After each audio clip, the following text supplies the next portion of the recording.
Shizirungu Manuel nzara umuhata paka umugore we ahafi ni muhe mukagera Nyabarongo namuzanye muziritse cyangwa yarizanye icyo yabuze ku mugore we nicyo yanasanga none ubu rero size ngizi pati ya bombe mazi yote turi kumwe iki bamwita Shizirungu Manuel ni umugabo wanjye namwemeje 100%. Uwo mugore ni uwa mbere bashakanye bafitanye abana babiri ngendisha reke ariko ninjye agaciro bikaba cyabasasukazi impamvu twese turindaye ari njyewe ntago nasezeranye na Shizirungu ari uwo mugore niyasezeranye na Shizirungu twese ku mugabo wacu nta gaciro dufite. Riderman wowe ukeneye ngo umwana umeze utegera icyo tubwira nge na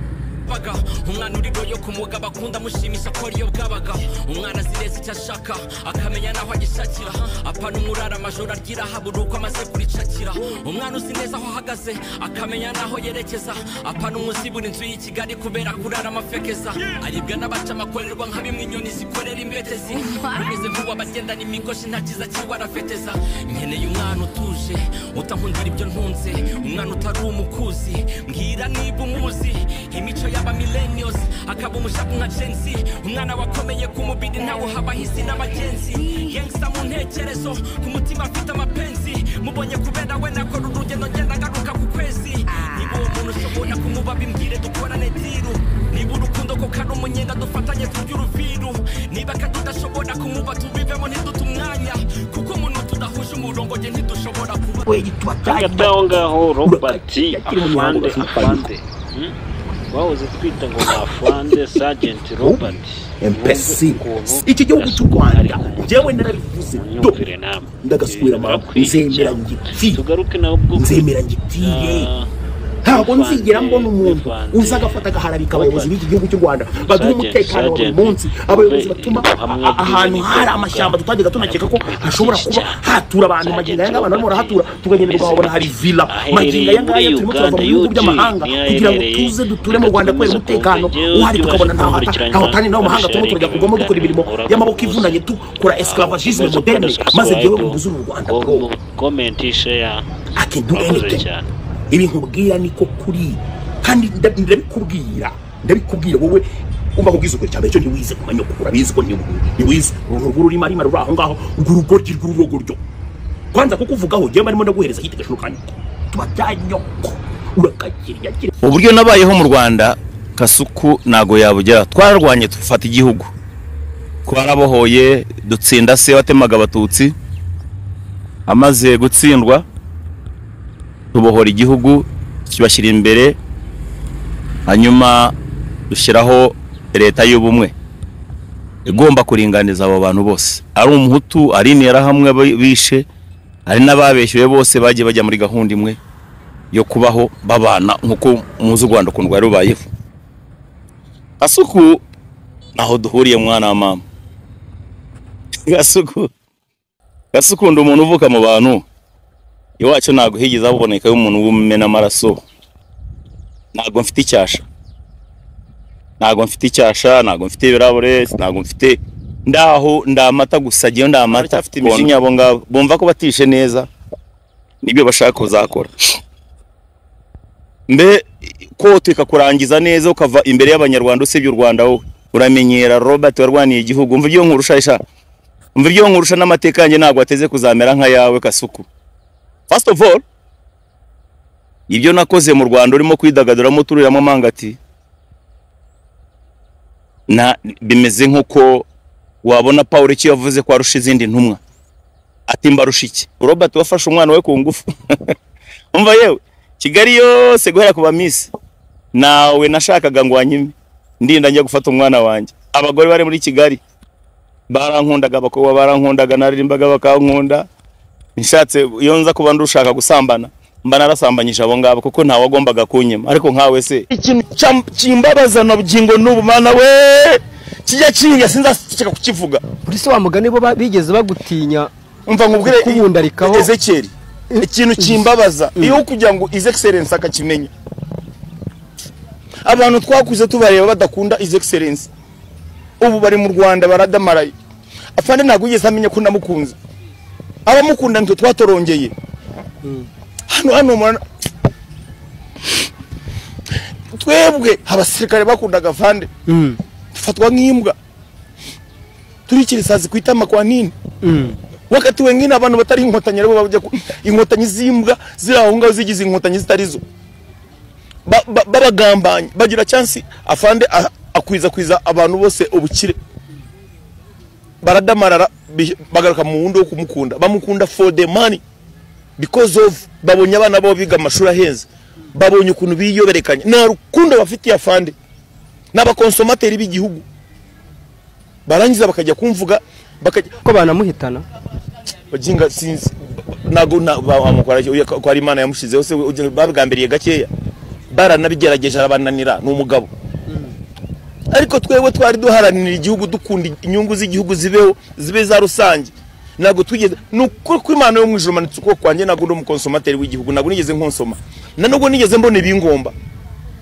ako numvaga inyungu rusange ari cyaba kizima amahoro akaboneka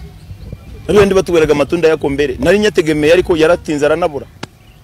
ariko ikiza nuko nabonye ko umuntu ukabona umuntu ari aho ngaho arasama akakubwira ibintu bidakwiriye mu buzima bwawe. So guys mumbabare koresha uburakari ariko ibintu byaye bikwiye kuvugwa. Baratanga intebe ku bantu badakwiriye bakajyaho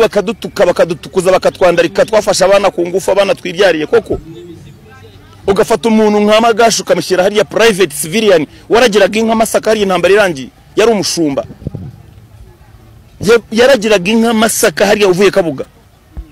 Yari umushumba w'inka Masaka hariya. Jewe nambaye koporo akiri aho ngaragiye inka. Sita kujua mukuru we nigishije witwaga Magashi wanyawe nago yitwa Magashi wo mutipe. Niba niruzeramuwe niba ruze bisinzi bizina bye. Nago yigeze abaho umusirikare mu gihe cyacu. Ntabwo yavuga ibya gisirikare rero abaswa nibo bakureminga ibintu. Amenya battalion ngezo 19 na 21st narazigishije. Na battalion yavuye Cyangugu 105 icyenda gatanu izagabiro turayigisha ehiteba deployed ibyumba. Abo bajinga barabiza abo ngabo. Bajya kumanga ugiye nakoze igikuru tukenda na kane. Can you imagine barasimbuka bano rapicking abo kandi agatipa kandi kagati yafashe ibikundi y'abatanzania bishira ngo TZ wanaanza kufanya kuropoka mimi. Wewe attention mutumye ngira reaction tayi ngombwe imbere ya kamera imbere y'abakunzi banje. Jewe nagundi umusivili nka munitangiye igihugu cyanjye. Nubu ibyo itafari yangira cyari mu gukomeza kubaka igihugu cyanjye. Gukunda u Rwanda nago babivuga mu magambo nyinyi gasia. Ujinga wenu unafikiri nyinyi mnaweza mkapenda Rwanda kuliko sisi? Kufie mbali. Muri bivume gusa. Umuntu araceceka najyaga nzanga nkabibereke nabwe ni umunsi ndavuga imbwa mu mazina yazo. Kini imagine Magashi watinyuwe n'icyo afande niki cyagutinya nago ningi bari ibintu bimwe bajya akora urumva bari abantu bagize ishyari kubera ko opposition yaramfashije bihagije mu kujya ngo nubakiriya nzu. Yego na muntu wo muri guverinoma muri mu Rwanda wigeze unyohereza n'agafaranga ne bari gutinya ngo batebeta baturukaho na n'umuntu ubizo unashigikira n'igihugu nacyo kigeze kimfasha mu kubaka aho bo kifatira icyangombwa cyanjye kibitse muri zigama CSS cyinzu yanjye nubatse Gasogi nayo nkuye mu byuya nyiruka ntereta bameya n'abagitifu kugira ngo bame ubuhano ndi buririmbire nkagwa ka sheke k'ibihumbi 50 ijana. Iyo byangombwa barabifata none aba bajinga bo baratekereza ngo Robert mimi niko hovyo kama wao wenyewe ngo jewe ngo nakoze niriyandaritse wowe bakuyendeka muri RDF kamara imyaka 30 mu gisirikare cya RDF baza ureka tubare imyaka 5 imyaka 10 ngo mukashagara ubona igihe wafataga abantu ku ngufu ni gihe za waragi sinkwa kanyanga sinkubye bijinga byose niyeze mbinkwaho nibyo nasangiraga n'imfura ntunga n'abantu bakeye mu Rwanda se kanyanga wayikura he bavuga rero urumogi ubona runyweraga he kweri kwa kweri Sikare kamba ya marinette komona zo wagira ngo nibo basinze cyemba mbona rero basinze ikintu kintangaza abatipo usanga basa nk'abantu banyweye biteye ibishinge hari ikiganiro ngiye kuzakurikira kigomba gukurikiraho kuri iki ndaba nataka urugo rwa nyakwigendera mukuru arinda hamwe na producer JP yes ndashaka indirimbo twakoranye na Kizito Mihigo na Bahati na Jay Polly abo nabo nyangu banyakugendera sinze nuza we Bahati guys ngumeze kubashimira yanyu musanzwe ari Dodos Official mwagomeze gukurikirana hano hari indirimbo ya KNC uri kubona muri